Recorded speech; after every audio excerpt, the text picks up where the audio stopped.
afternoon. My name is Kelly. I work for Ryan's RV Town in Everett, Washington. Today we're going to be doing a walkthrough on one of our rental coaches. For our rental customers and for maybe customers on the internet that are getting their first RV and have some questions about how to operate general parts of the motorhome. This does not preclude you from having a real walkthrough with a live human being and having them demonstrated. I'm not going to cover everything you need to know, but we will cover most of the general portions of the motorhome and the operation of the motorhome and things that you will definitely need to understand the first time you go camping. All right, today we'll be demonstrating a 2016 Minnie Winnie by Winnebago. It's their 31K model. It happens to be our most popular unit in the rental fleet. We have 5 of them. A lot of room on the inside, big slide, a lot of features to cover, so we're going to get started. The first thing you're going to do when you get to your campsite is you're going to get the coach reasonably level. By reasonably level, I mean you walk in it, you don't feel like you're walking uphill, downhill, you don't feel like you're sideways. If you were to take an egg and put it in a frying pan on the stove, the egg would be somewhere in the center of the pan, not hiding off in the corner. If you can achieve that, you're great. All right, it doesn't need to be more level than that. You don't need a level from home. We have leveling blocks that come with our coaches, what we call RV Legos. There are these orange bricks that we're going to show you right here. There's a 10-pack of these guys in all of our rental motorhomes. You can buy them in any rental part or any RV parts store. And they simply stack up like Lego bricks. You can generally stack them up to 2 high at a time and run a motorhome up on them. For what I've done here, I've just gone 2 high. That'll get us reasonably level for the angle that we're at. So I'm just going to pull forward up onto the center of those and stop. The easiest way to perform this is to have these right up against the tires with the tire straight. And the tire does need to be squarely on the brick. You can't have the tire hanging halfway off of a brick. That can cause tire damage, and the last thing we want is a blowout going down the highway. So get both of these set up evenly.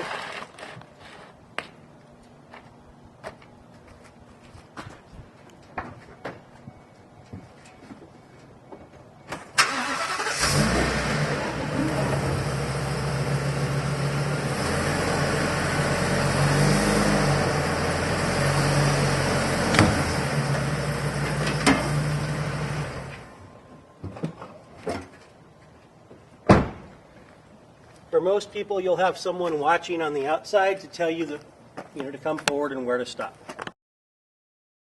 So now, as you can see, the coach is close to level. If I needed to come up one more brick, I could just back up and do it again. For what we're doing today, this will be fine. So on the outside of your motorhome, you're going to have a vent that looks like this. This is your furnace vent. In the summer, it's probably not that big of a deal. If you're using your furnace at all, this gets very hot. You can about roast marshmallows. It makes a really ugly tattoo. Please don't lean up against it. Don't have lawn chairs up against it. Don't leave a raincoat, anything like that, leaning up against that. This is the vent for the hot water heater. Same thing, it gets very hot. You or your kids, if you're leaning up against it to tie your shoe, you're going to get burnt. So remember, those are very hot. That also means that you don't want to park them within about 3 feet of any really dry brush, tall grass, anything like that. Could be a fire hazard. The only other thing I'm going to do on this side of the coach for right now is I'm going to put out my awning. All of our coaches are equipped with electric awnings. This is one difference between renting from someone who's going to rent you a quality RV and a rental that is not. Okay? Many of the national rental companies do not equip their coaches with awnings. Just a little different thought process. Myself, when I go, I use the awning every trip. So, there's a switch just inside the door. I press the switch to out. We'll show you that switch here when we go inside the RV. I've already made sure that there's nothing the awning can come out to and hit within 8 feet of the coach. I'm going to rent it out. That's all there is to it. The 2 biggest things you need to remember when you're dealing with an awning. One is, obviously, there's no trees, there's no obstacles in the way. 2, these are very susceptible to wind damage. If you're getting wind gusts of more than 15 miles an hour, the awning needs to be put away. It does not do it by itself. You need to put the awning away. That said, you do not go off and leave the awning out if you're going to be away from the coach for a while. Our weather here can, come up pretty unexpected. We can get wind gusts Awning damage can be quite expensive, and it would be your responsibility. Insurance does not cover awning damage. Okay? That being said, I'm going to show you hookups on the other side of the coach. So we'll go over there and we'll show you how to hook up your motorhome. All right, now for what's going to get us the most hits on the internet for this, we're going to have a chapter called Hookups. Everybody's favorite chapter. So if you're in an RV park that allows for hookups, which means you're not dry camping out in the middle of the desert someplace, you're not just parked alongside the road, you're not at, say, the Gorge campground for a concert, you're likely going to be in an RV park that has at least power and water. All right? Assuming we have water, we have supplied every one of our units with a freshwater drinking hose. If you're looking for your own RV, you want a specially treated freshwater drinking hose. The reason for that simply is these are specially lined. The water will not taste like a hose. It won't smell like a hose. You're not going to get out of the shower and smell like you have been under a garden hose. All right? So there's really a couple of things here. The first one, this is a brass fitting. It's a water pressure regulator. You never know what kind of pressure that you're going to hook up to. These pressure regulators are in every one of our RVs. It's imperative that you use this anytime you're adding water to the RV so you don't overpressure the lines. Overpressure of the lines. Just simply screws onto the hose. This end of the hose will screw into the faucet at the campsite. And then you've got the business end of the hose to screw into the motorhome. Now I'm going to demonstrate for you how to add water to the motorhome or use water in a campsite. If you're in a campsite that has a faucet, the hose would then be hooked to the faucet on one end with the water pressure regulator I just showed you in line. This end of the hose is going to go to where it says City Fill. It doesn't really fill anything, but what it does is it's using the pressure from the hose bib that you've hooked up to pressurize the lines in the coach. You're not adding water to the motorhome, you're not taking on water, you're not adding weight. It is simply using the pressure from the city supplied water or the park supplied water connection. The second option is tank fill. The tank fill you would use if you were going to a location that did not have water hookup.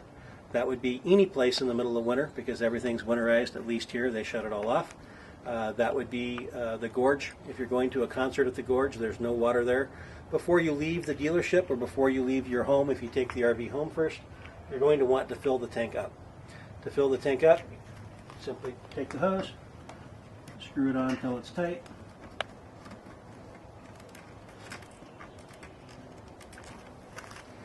The supply end of the hose with the water pressure regulator in line has gone into a hose bib.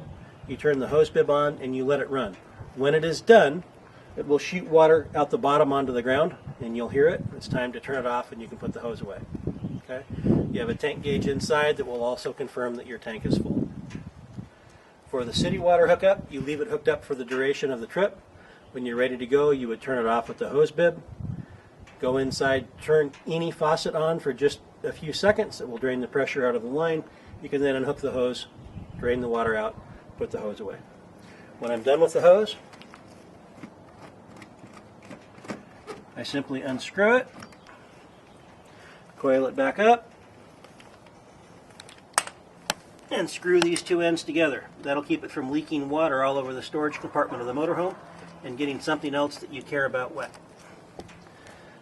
We'll show you where the hoses are during your walkthrough. On this particular motorhome, I have room. I have the hose in a compartment over here on this side. That's all there is to doing the water. Okay. Next, we're going to talk about power.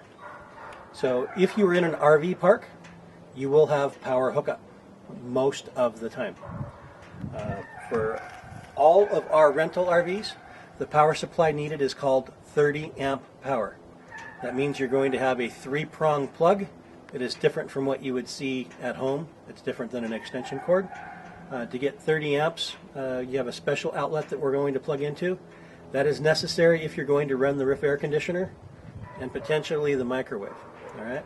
If you're going to plug into somebody's house, you're visiting relatives and you want to plug into the outlet they have in the side of the garage and it looks like something that you could plug an extension cord from home into, That is not 30 amp power. That will not run the microwave, at least not very long, and you're asking for something to melt.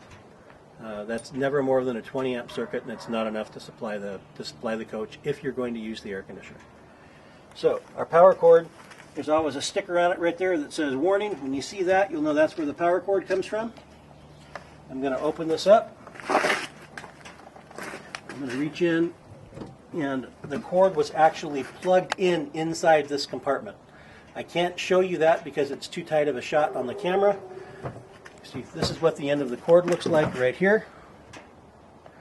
There is an outlet in that compartment that when I put this cord away, I'm going to plug it into its outlet. That is the power supply from the generator.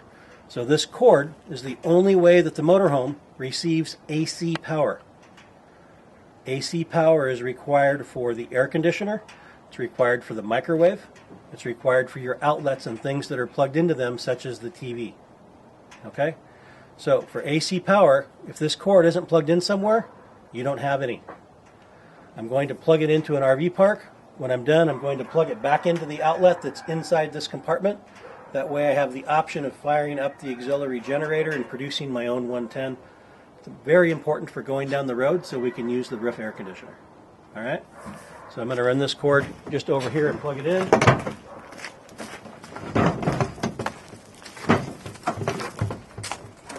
We've shown water.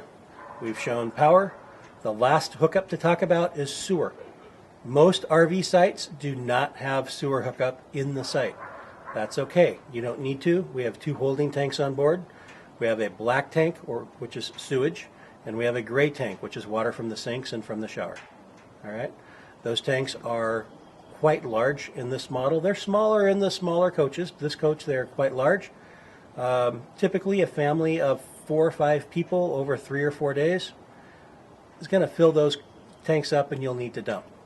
If you're in an RV park with a dump station, I'll now demonstrate how you would hook up to the dump station in your campsite. Okay, so all of our motorhomes come with a sewer hose that looks very much like this. This is a Dominator sewer hose. This sewer hose has 2 ends. It has an end that's got the snaps on it. That's the end that goes to the motorhome. And we have an end that's got a threaded fitting. That would be the end that threads into the ground. Virtually any campsite that has a sewer hookup is going to require this threaded fitting that seals, and this, notice it's got 3 sets of threads. It's for 3 different threaded fittings that you might find. Pretty universal, all right? This will keep any odors from escaping and make it be that your RV campsite doesn't smell like your toilet. So, generally the first thing that we would do, we would unsnap this end. We're going to thread it into the hole in the ground that's got the threaded fitting sewer connector on it and leave it pointed toward the motorhome. The next thing that we're going to do is we're going to kind of come down here to the cap on the motorhome. So now I'm going to come to the sewer cap on the motorhome. It's always behind the driver's tire. You'll notice I've got a cap. The cap just twist locks off. See, it's got a couple of legs there. The sewer hose is going to fit snugly onto the pipe, and it twist locks on. All right? Now when I took that cap off, I had my hand on top, not on the bottom. Very common, we'll get a little bit of wastewater that comes off when I take that cap off. I don't want that running down my arm, so I have it on top. If you've got some surgical gloves with you, that's even better. Once this is locked on, I'm going to follow this end of the hose. You're going to pretend with me that I've got this threaded into the fitting in the ground already. This comes on just like this and twist locks just like the cap on the motorhome. Okay? Now, once I have done that, I have the option of opening my gray tank valve only, which is this guy right here. You may not show up on the video. This says gray tank, this says black tank. Again, my gray tank is my sink and my shower. Okay, it is not the toilet water. I can simply pull this valve out like so, and anything in the gray tank is going to run out that hose. Okay? I can now take all the showers I want inside the motorhome, and the shower water will drain right out this hose into the ground. My gray tank will not fill up. My black tank valve, however, I am not going to open when I hook up this hose. I'm only going to pull the black tank valve, and these valves just pull directly straight out about 2.5 inches. I'm not going to open my black tank valve until I am ready to dump my black tank, which means I've either got half a tank of waste in it or I'm ready to leave the campsite.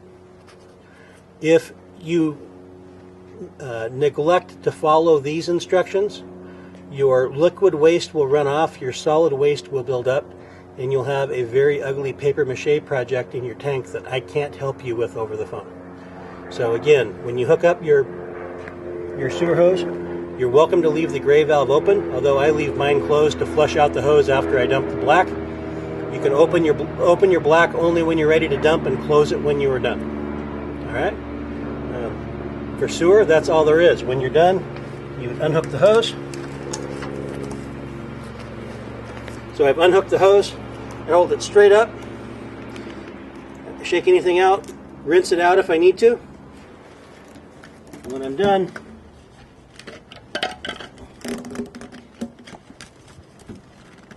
I can snap it together. And again, now that's a sealed hose. It's not going to leak waste all over my sewage, all over my compartments. We will have a container for you to put this hose in, so put it back in the container we supplied. That's all there is to dumping your sewer.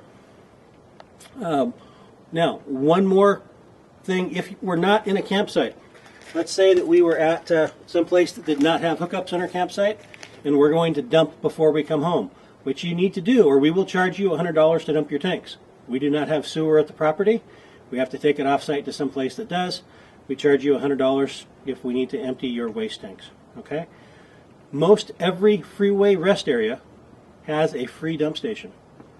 So if you're coming back I-90 or I-5, you can't get to our dealership from very far away without passing a freeway rest area with a free dump station. Pull it in and dump.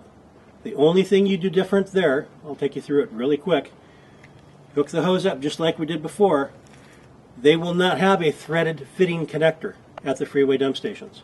They will have a metal lid, they will have a chunk of concrete, they will have something to secure the business end of the hose, that is the end dumping into the ground, something to secure that end in place. You must secure that end of the hose in place, or when you pull your black tank, which we're going to pull first in this situation, and you get 3 inches of sludge that come into that hose is going to want to walk right out of the hole, and you do not have a pleasant situation that you need to clean up. Okay? So, we've hooked up to this end, we've secured the business end of the hose, or the exiting end of the hose into the ground, either with a metal lid, somebody standing on it if necessary, a concrete block, something to keep that in place. I pull my black water valve. Okay? Depending on how much waste is in my tank, 30 seconds to 3 minutes, the hose will quit moving. I audibly won't hear anything anymore. I can close the black tank, open the gray tank. The gray tank's my sink and my shower. It will flush that hose out, make it nice and clean for me, at least a lot cleaner than it would have been before. Everything's in the hole. Again, 30 seconds to 3 minutes. Audibly, I'm not hearing anything anymore. The hose isn't moving. I close the gray tank. I unsnap the hose. I shake the hose out, rinse the hose if necessary, put it back together, put it away. And last but not least, I need to put the cap back on the sewer connection of the motorhome down here.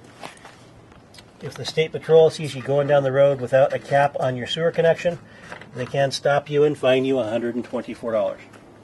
Okay? Should be clean, should be easy. It's not a big deal. Don't be afraid of it. Just follow those directions and you'll do fine. All right? We're done with hookups and waste tanks.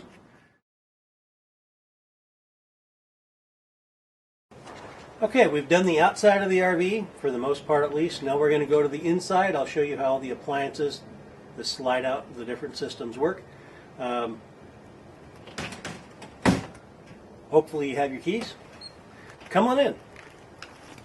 Okay, we're now inside the RV. The whole time you were setting up on the outside, if it's like one of my camping experiences, you probably had somebody going, "Put the slide out, put the slide out, I can't set up, put the slide out." We won't name any names. Now it's time to actually put the slide out so we can make it a home in here. In order to operate the slide, the coach needs to be reasonably level. We did that. The parking brake needs to be on. I set the parking brake when I pulled it up on those leveling blocks. The engine needs to be running. Okay, you'll be pushing this button all day long. Without the motor running and without the parking brake set, the slide will not go out. I've made sure that there's nothing outside within 3 feet of the motorhome that the slide can bump into as it goes out, because if there's branches or a tree in the way, the slide's going to still try to keep on going out, and that will cause damage. Alright, so we've done all of those things. This is really tough. Now there's a slide out button here, and just like the awning switch at the door, I press out.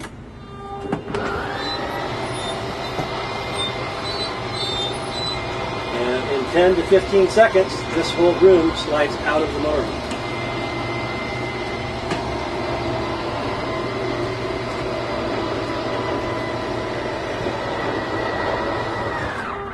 Okay, our slide is now out. That's all there is to it.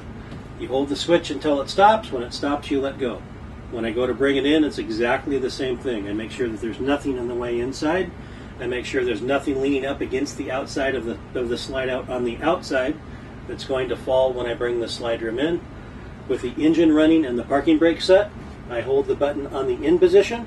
The slide will come in. When the slide out stops, I let go. That's it, folks. It's real easy. Couldn't be simpler. Okay, so now we're going to get started on the inside. And the first thing that I want to do, if I'm in a spot that has hookups, I want to make sure that when I plug into power that I actually received power in the motorhome. The easiest way to tell if you have AC power in your RV is to look at the microwave. If your microwave lights are on for the timer, you have AC power. If they're not, you don't. So if I've plugged into something on the outside and I come in the motorhome and my microwave lights still are not on, whatever I plugged into is not live. So if you're in an RV park, the breaker's probably shut off on the pole. Park rangers like to do that. I can't tell you why. Go back to the power pole, look in the box that's above your power outlet. That's going to give you power. Okay? Once the microwave lights are on, I know I have 110, and that gives me a good monitor throughout my camping experience to make sure that AC power is remaining constant. If I come back to the motorhome and these lights are out, I've tripped a fuse or a breaker, something's wrong, I need to investigate that. Okay? It is very normal while you are plugged into AC power to hear a fan running. Some people would describe it as a humming sound. It's not obnoxious, but you will hear it. In this particular coach, that sound comes from the stairwell. In some of our smaller coaches, it comes from under the bed. That's the power converter that is taking AC power and converting it to 12-volt power for things like your lights, the water pump, your appliances, that sort of thing. Okay? So if you hear a fan running, nothing you left on, it's okay. All right? Next, we're going to talk about the control center for the motorhome. The control center for the motorhome is right here. We'll give you a close-up here in just a second. This control center, if I hold the levels test button, will tell me what's happening with both of my waste tanks, my fresh water tank, my propane tank, and my battery level. If you're plugged into AC power, your battery level will virtually always read full, even if they're not charged, because it's reading battery voltage, and the battery voltage is spiking due to the fact that we're plugged in and that power converter charges your batteries. So if you left the coach unplugged for a couple days and plugged it in for an hour and it says full, and you unplug it and think your batteries are all the way charged, they're not. To fully charge RV batteries, once they've been flat, takes about 24 hours of being plugged into AC power. Sometimes longer depending on the number of batteries. Okay? Also on this panel we have water pump. I'm not going to use the water pump if I'm plugged into a hose that has city pressure on the outside and I plugged it into city fill like we went over earlier. I am going to use the water pump if I'm someplace that does not have a hose hooked up. I have water in my tank. The only way I can get pressure at the faucets is to have the water pump on. That would also include flushing the toilet. So if somebody wants to use the toilet going down the road or at a rest stop, when they go into the bathroom, you need to turn the water pump on. I do not recommend traveling for much of a distance with your water pump on. In the event that something fell in the bathroom or fell in the kitchen, knocked one of the faucets on a little bit, you don't realize your water's running while you're driving, when you get where you're going, your fresh water tank is empty, your gray water tank is full. Now you've got to stop what you're doing, go dump your tanks, refill the water, etc. So for that reason, I leave the water pump off while I'm traveling, unless someone's going to use the restroom. Okay? I also have the water heater switch, which is the green switch on your power panel. You need to turn that switch on a minimum of 20 minutes before you want hot water. So if someone's going to shower, if someone's going to wash dishes, 20 minutes prior to that, you need to turn that water pump switch on, the hot water heater switch on, get some hot water going. It takes a little bit of time. Okay? Once the 20 minutes has gone up and you're going to use a shower or wash dishes, just know that with the water running constant, you have about 6 minutes, possibly 8 minutes in really warm weather of warm running water, and then it's going to get cold. It's only a 6.5 gallon water tank, and it blows a blue flame about that big around and about that long, but you will exceed it after 6 to 8 minutes of use. Make your showers count. Okay? Lastly, on this power panel, we have the generator start-stop switch. Now, if I'm someplace that does not have AC power that I'm plugged into, such as the gorge, for example, part of your rental includes up to 5 hours per paid day of rental of generator use. So if you've got a 5-day rental, you've got 25 hours. If you've got a 2-week rental, you've got about 70 hours of generator time. That's a lot of generator time. It's our objective to not have to charge you for generator use. You have 5 hours a day. Beyond the 5 hours a day, it's $5 per hour. And that generator is going to need to get serviced when it comes back. It costs us about $100 every time we do it. Okay? Since I'm talking about generator really quick, just a reminder, we will show you when you pick it up how to check the oil in the generator. If you're not going to be in a hookup site and we expect you to be using the generator quite a bit, you will need to check the oil in your generator every 20 hours of use. On your paperwork, we will have logged the generator hours when you checked out. If you're running the generator a lot after 4 or 5 days, you need to check the oil. Okay? And we'll cover that in person when you pick up the coach. These generators do not have a low oil pressure shutoff. You can literally burn the generator up. And if you've done that because you've got 70 hours on it and you didn't check the oil, you will be forfeiting your deposit. It's a $3,000 to $4,000 generator. Please, please, please check the oil every 20 hours. Okay, enough of that. Your slide out switch that we talked about earlier is right here. You'll see a close-up of that now. Microwave works just like the one you have at home. It is not a convection microwave, and it does need a good AC power source, or you need to have the generator running to use the microwave. The stove is really quite simple. This is the same design that they've used since the 1960s. There's reasons for that. Nobody wants to get behind a new design is the biggest one. This stove lights quite easily. Okay, so at the stove, if I want to light a burner, I turn the burner to light or high, depending on the burner. This one has a piezo igniter. I just turn the button that says spark, the arrow that's the direction the arrow is pointed, and my flame comes on. Okay? That's all there is to it. Obviously, I've made sure there's nothing around it that can catch fire, and if you're not safe with fire, you probably shouldn't be using an RV at this point. Now it's on, I'm going to turn that off. To light the oven is a little bit more involved. Now, most of my clients will not use the oven. The oven isn't really big, but if you want to do something like make a frozen pizza, for example, or a frozen lasagna, to light the oven, we have to turn the oven switch to pilot on. Once I have the oven switch to pilot on, I need to depress fully. It'll go all the way up to the grill behind it, and hold that button on for a few seconds. I then need to take a lighter or a lighter stick or a match, and in the center, almost at the very back of the oven, back where my index finger is, there is a pilot light. While I'm holding this button, I light the pilot light. I continue to hold this button for about 15 seconds. I can then let go, turn the oven to on, the oven will come on. Okay? I strongly advise you to leave the oven pilot off, except when you are actually using the oven. It is the only pilot light that if it goes out for any reason, will dump propane to the inside of the coach. That can cause your propane detector to go off, that we'll cover here in just a second. It's not safe. It's an explosion hazard. You should understand that propane's a dangerous gas. Okay, let's move on here. We're going to move on to the refrigerator.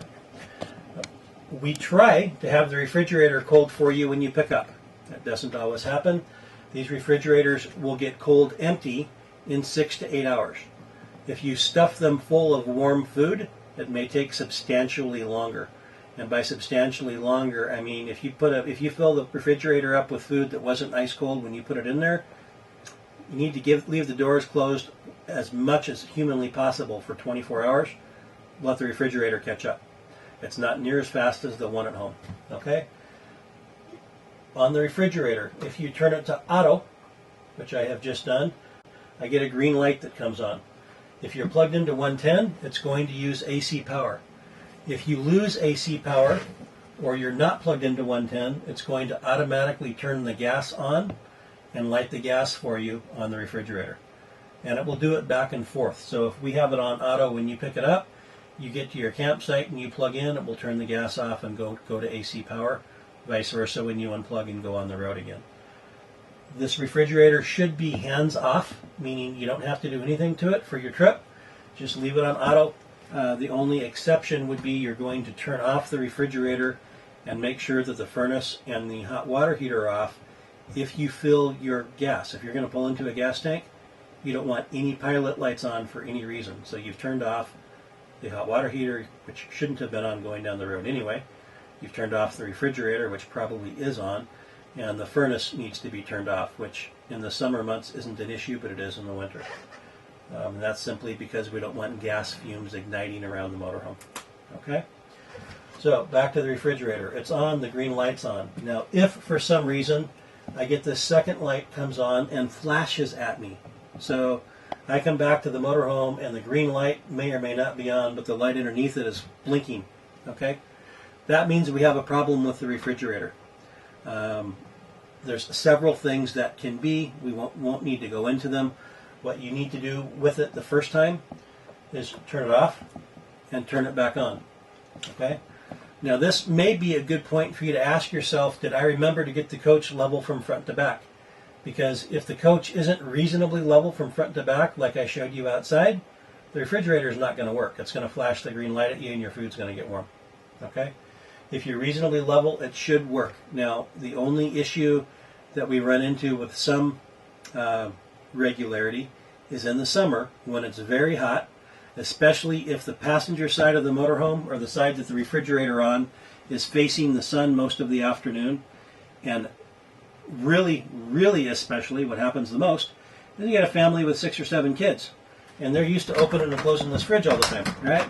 So you get people that are doing this all day, that refrigerator cannot keep up.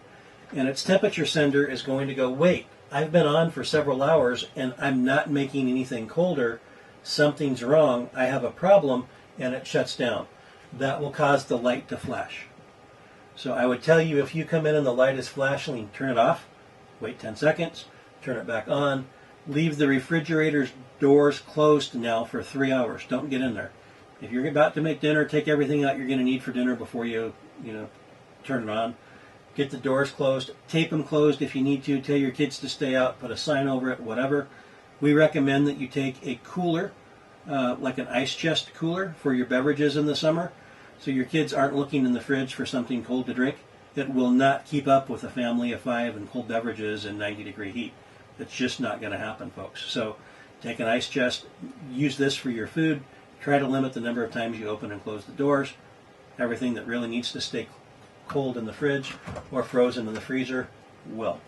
Okay? And by frozen in the freezer, I mean this freezer will keep ice cream cold as long as you're not opening and closing the doors all day.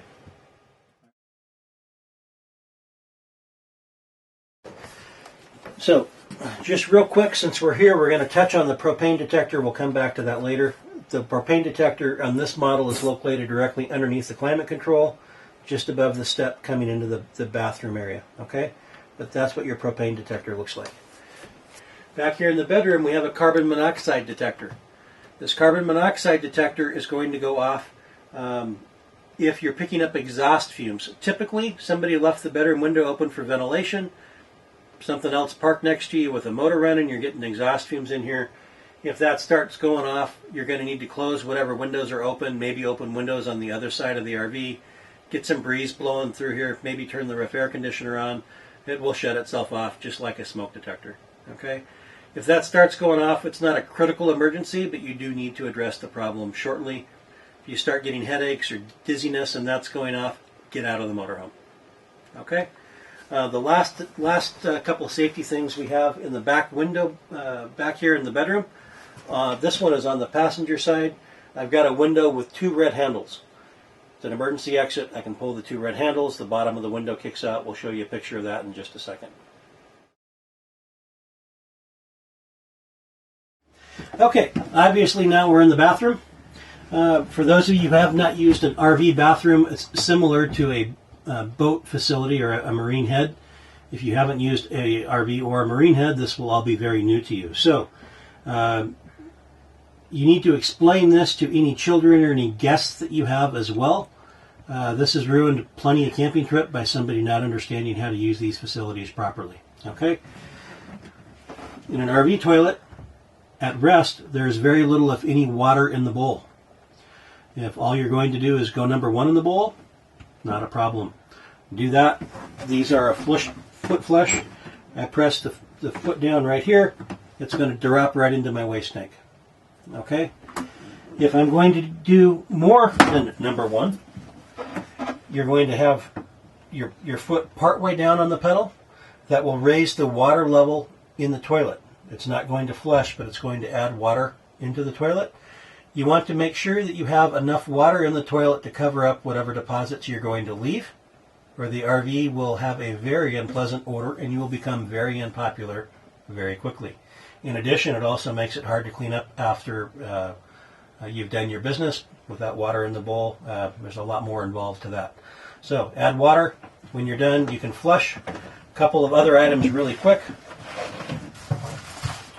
All of our RVs will be come equipped. We supply you with RV toilet paper. Do not bring your toilet paper from home. Do not use Charmin or some other household toilet paper that's a multiply toilet paper. You will plug up the tanks. You may not be able to solve it yourself, and we will charge you our tech rate of $120 an hour if we need to fix it for you. Only use our RV toilet paper. Use it conservatively. The more water and the less paper that goes down the stool, the happier your system is, the easier it will be for you to get your tanks dumped and flushed.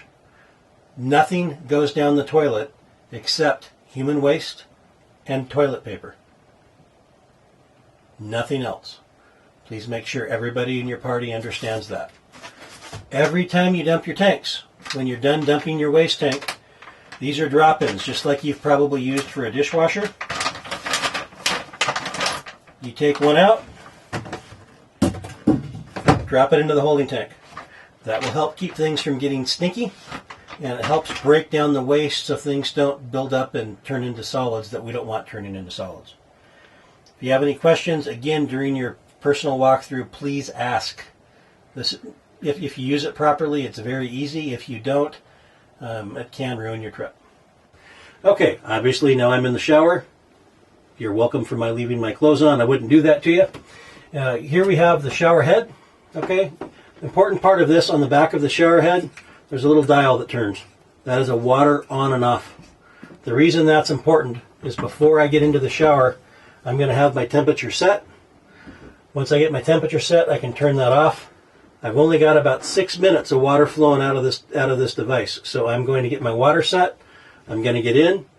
I'm going to get wet. I'm going to turn off the water. I'm going to soap up. I'm going to shampoo, do whatever I need to do. I'm going to rinse.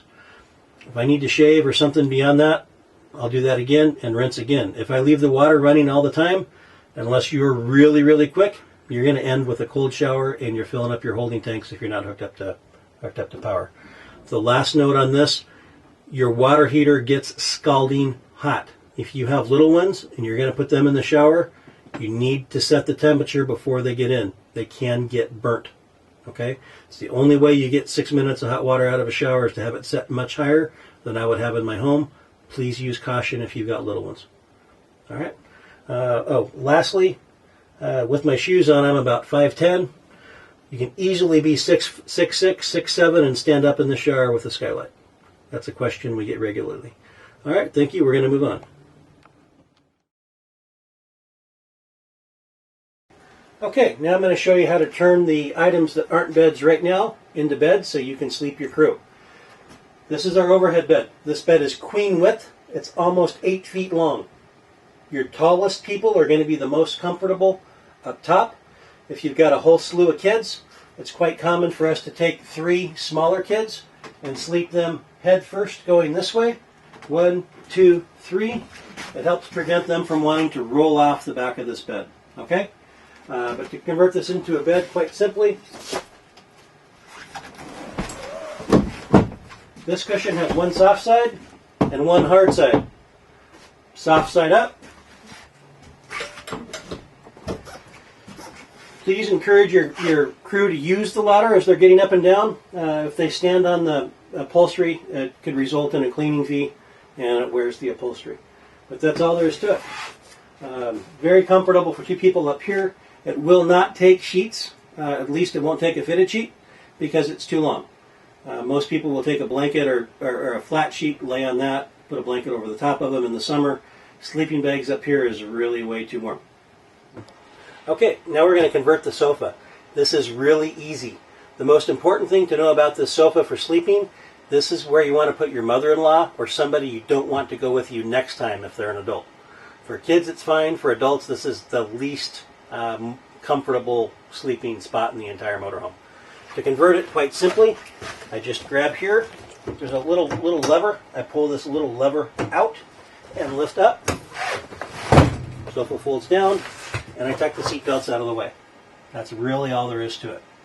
To put it back, I don't need to release the lever. I just lift in the front, give this a bump with my leg, and it's back into a sofa. Not much to it, folks. That's pretty easy. Okay, next we'll show you the dinette. So we've got the dinette folded into a bed. I'm going to finish making it into a bed, and then I'll put it back so you can see how it works. First thing I'm going to do is get rid of these cushions. A good place to store them is up front by the driver's seat.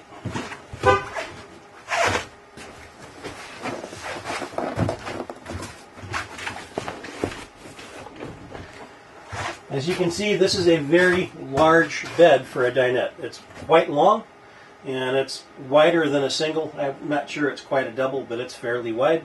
2 regular-sized adults could sleep here quite comfortably. Okay? To fold it back into a dinette, I'm going to take these cushions entirely off. I'm going to set them out of the way. I'm going to take this cushion, which is the center back cushion, and kind of set it up where it goes. This is my table. I'm going to remove the table from the grooves that it sits in, going around the dinette.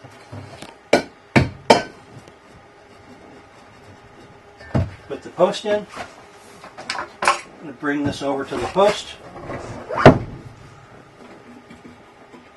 Tighten the threaded handle. Make sure that it gets in there nice and tight.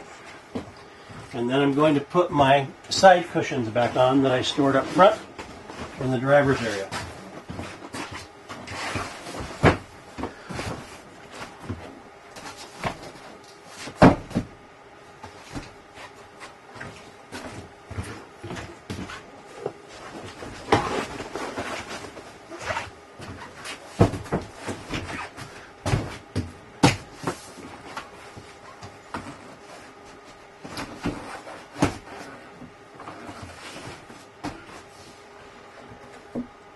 Okay, that's pretty much all there is to it. So for sleeping, we have 2 adults in the back, we have 2 adults in the overhead, we have 2 adults is here, that's 6, and we have 2 small children or 1 smaller adult on the sofa for 8. That's how they call this an 8 sleeper.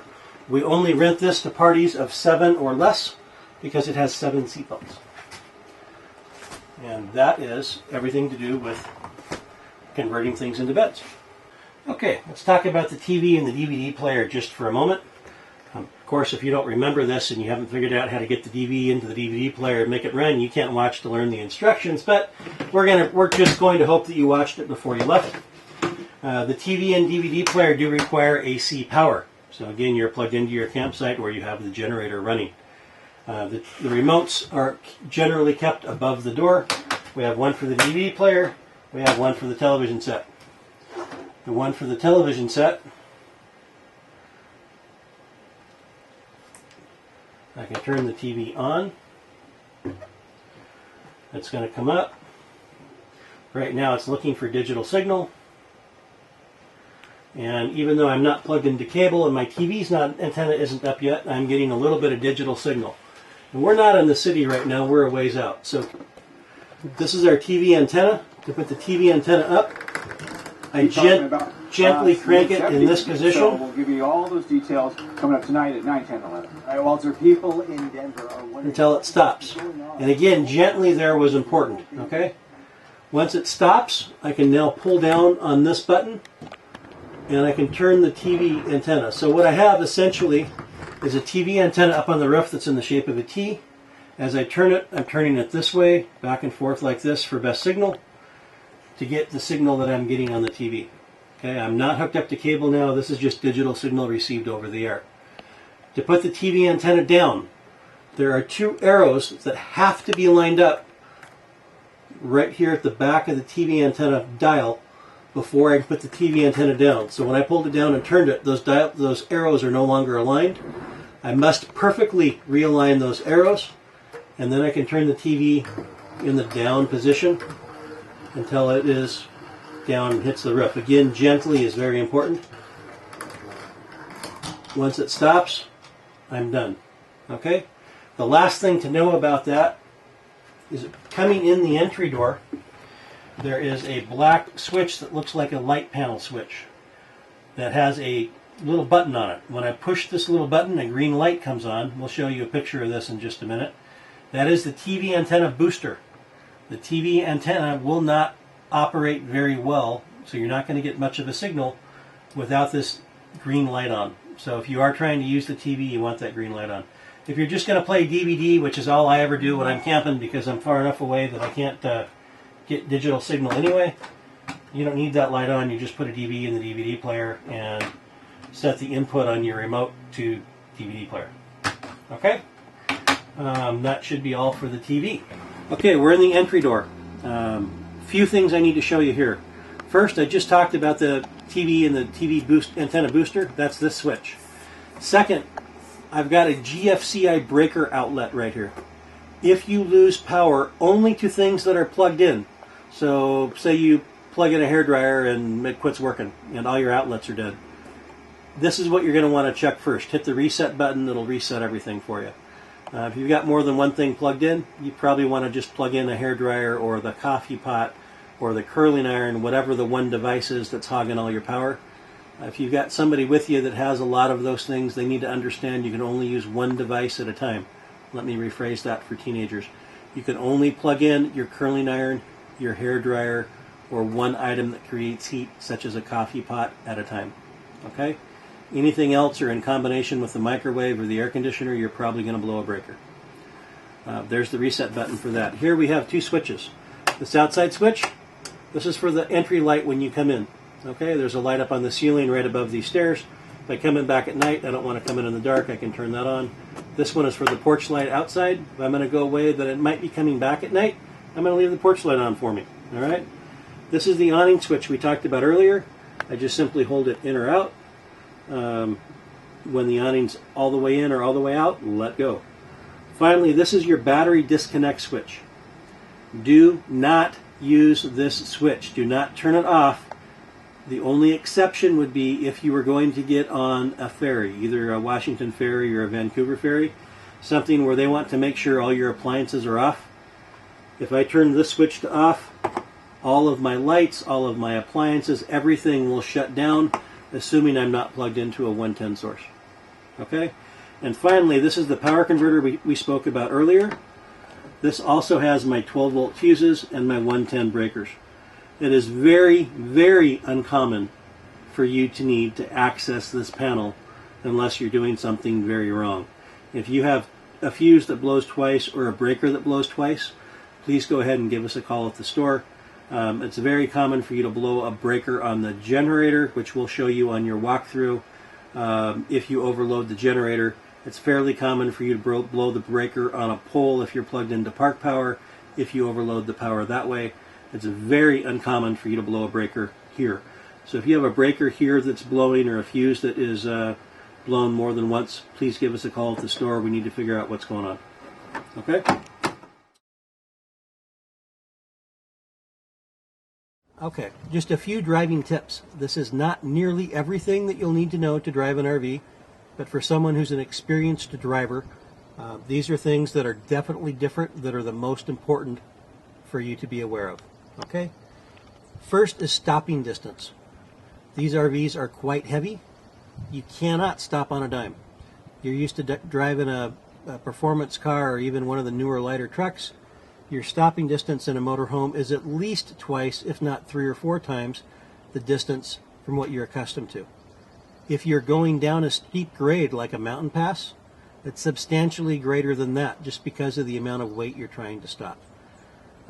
In wet road conditions, in slick road conditions, you really need to increase your stopping distance. If you see brake lights up ahead, start slowing down way in advance. This will not stop like an automobile or an empty pickup truck. It does need an increased stopping distance. That's most important. Second, if you're doing a mountain pass, you're doing some mountain pass driving, a couple of things for you to be aware of. You have an awful lot of sidewall on these motorhomes. The bigger the motorhome, the more the sidewall.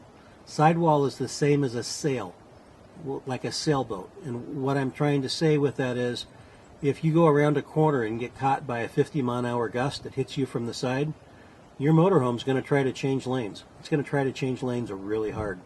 So will anything else that's big next to you. But the little car that's maybe on your side away from the wind isn't going to be affected. So doing mountain passes, especially in gusty conditions, or if you're doing even Highway 99 going down through California, you can get incredibly strong side gusty winds. If you get gusty winds to where you're really having to correct the steering wheel, it's probably time to take a break. Pull off, get dinner, maybe stay there for the night, take a break sooner than you were planning. Just be safe. If you see it blowing trucks around the road, it's blowing you around the road. So just be aware of that, use extra caution. The only other thing that I want to talk about driving, well, a couple more things. One, remember your overhead clearance is 12 feet high. Your width, you cannot fit this motorhome between 2 poles that are set 10 feet apart. I'm really good, I can't do it. Okay?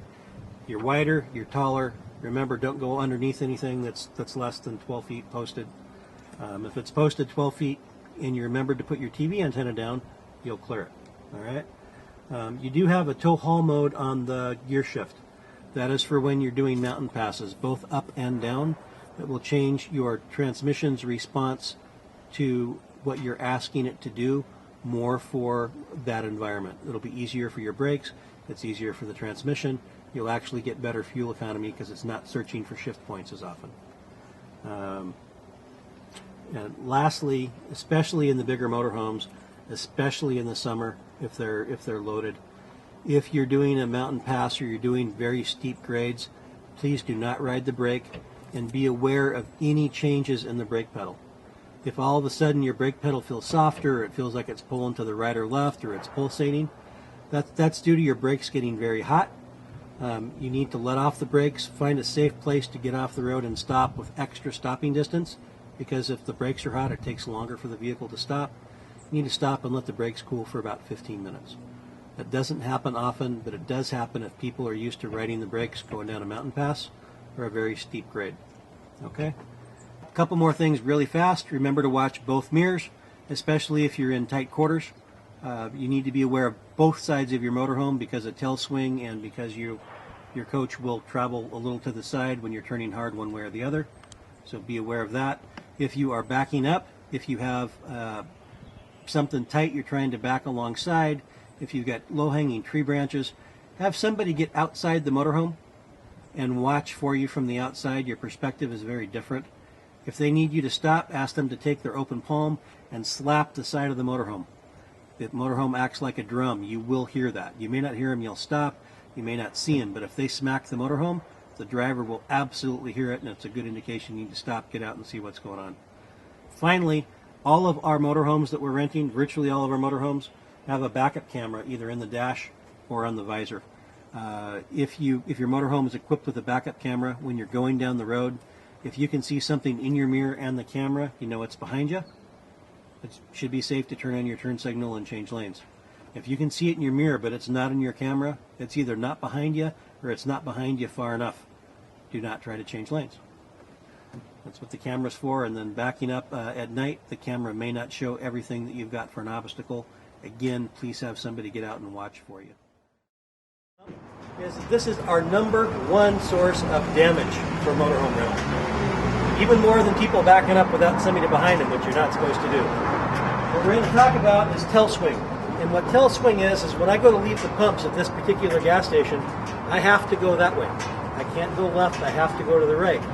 If I get in and turn the wheels even slightly to the right where the motorhome is sitting now, the motorhome is going to impact that red hole in the back, wipe the whole side of the coach out. It's going to be really ugly.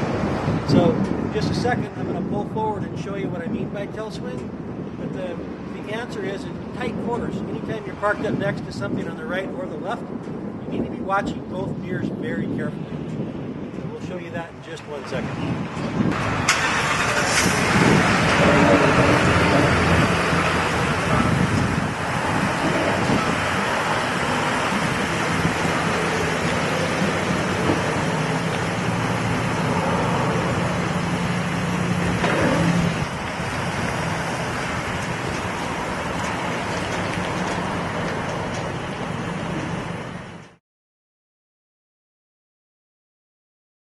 Okay, so now you've had a great trip. You've used everything that you were supposed to use. The motorhome's performed like it's supposed to, and you're ready to go home. Let's not ruin your trip now. There's things that you need to check before you're ready to pull out of your campsite. Okay? First thing you're going to do is you're going to go around and you're going to stow any cords or hoses that you have hooked up. Those are going to get put away. Remember, when you put the electrical cord away, it needs to be plugged back into that box in that compartment. Don't just wind it up and put it in there. You might want your air conditioner on the way home. You might want to use your microwave on the way home. That cord must be plugged into the box in its compartment. Make sure your sewer hose is put away, your fresh water hose is put away, back wherever they were when you found them. Your roof vents. Please check all of your roof vents. Most motorhomes will have 2 to 4 ceiling vents. Don't forget about the one in the bathroom. They need to be put down. If they're up all the way and you're going down the road at 60 miles an hour, they'll get torn off and broken. We have to replace them. That will be your responsibility. Okay? Make sure your awning is all the way in and secure. These electric awnings are so much nicer. Used to be that was an 8-step process to put an awning away. Hold the button until it comes in and stops and let it go. But remember to put your awning in before you leave the campsite. I already have had that happen once this year that the guy tried to come home with his awning out. Please remember to do that. Your slide out has to be in. No, you can't drive even down to the country store with your slide out. That does not work. Your slide out needs to be all the way in. Please make sure that everything inside the motorhome is secure. By that I mean you've got your cupboard drawer shut, everything's put away. If you've got glass food items like a jar of spaghetti sauce, for example, that shouldn't be in the overhead compartment. That should be down on the ground. So if that were to shift and come out while you're going down the road, it doesn't hit somebody in the head and make a big mess. Collect your blocks. So on this one where we're up on blocks, we're going to back it up. Once the slide's in, we've disconnected everything, we back it up, we stack the blocks up, we put them back in their blue bag, put the bag away, and it's ready to go. Take a good walk around the outside of the motorhome. Make sure that all your compartments are locked. Make sure the things in the compartments are secure. You can't have anything really loose that's going to roll around and beat the inside of that compartment up. It's actually possible if you've got something heavy like a toolbox that's sliding around. It could slide into the compartment door, knock the compartment door open, and you're going to lose stuff on the way home, not to mention damage the motorhome. Please make sure everything is secure in your storage areas. It's secure in your cupboards. Going down the road, please ask your passengers to be in seatbelts at all times. If you let one of them get up to go to the bathroom, have an open line of communication. Establish a signal for them to, if you say, sit down, they need to sit down on the floor and hang on. Otherwise, when you hit the brakes, they're going to be on your dash or through your windshield. It's amazing how fast that happens. Open line of communication is really important. Check your mirrors again before you go. A lot of times they've got bumped while you were camping or the mirror was closed up against the coach. These are not power mirrors in most motorhomes. You do need to adjust them manually and make sure those are set and ready to go before you leave. TV antenna. Make sure your TV antenna is down. You will almost certainly rip your TV antenna off your roof. It's going to cost us $400 or $500 to put it back on for you. Okay? Please make sure that's down. Anything in the cab over bed, the bed that's above the passenger and driver's seat, you don't want anything up there that isn't soft and or isn't attached. You don't want to go around a corner, have your kid's PlayStation come and hit you in the head while you're driving. It's not good. I can tell you from experience. Make sure anything up there is secure. If it's not really secure, make sure it's soft. I'd much rather be hit with a stuffed animal or a pillow than a kid's PlayStation or TV or some of that electronic stuff that they're going to take with them. Make sure you get enough fuel for the way home. Remember, your generator is going to quit working when you get down to a quarter tank. So if you're coming home on a hot afternoon, you're down to a third of tank, you've got the air on, you want to keep the air on, better get some more fuel before you hit a quarter. The generator will shut down, your coach is going to get really hot, your passengers are not going to be happy. Remember to dump your tanks on the way home, either leaving the campsite if you're not going to let people use the bathroom on the way back, or at a rest area as you're getting closer to returning the RV.